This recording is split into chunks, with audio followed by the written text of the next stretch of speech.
بسم الله الرحمن الرحيم الحمد لله رب العالمين وبه نستعين على أمور الدنيا والدين وصلى الله على سيدنا محمد وعلى آله وصحبه وسلم أما بعد السلام عليكم ورحمة الله وبركاته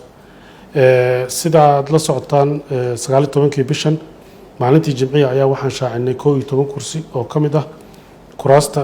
69 kursi ee taala deegaan doorashadoodu yahay Koonfur Galbeed iyo 12 kursi kamid ayaan shaacinay si aan maaragtay ugu bilowno processkii maaragtay ay ku howlgali lahaayeen waxaan bilownay 22kii ayaa waxaan bilownay diiwaangelintii iyo musharaxiinta inay soo gudbiyaan dadka daneynaya alxamdulilah si fiican ayaa noogu bilaabatay maanta oo 23 tahay waxaan shahaadadii musharaxnimo aan guddoonsiinay 5 qof oo kamid ah 12kii kursi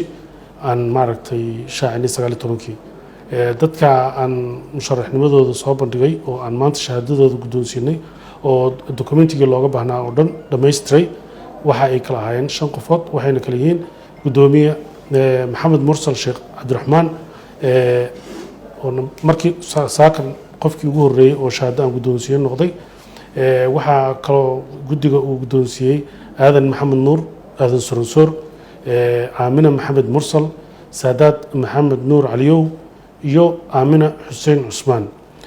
inta kalena waa shaqadooda waa inoo socotaa maaragtay waxaan rajaynaynaa maalinta beriya inaan guddoonsiino inta dhiman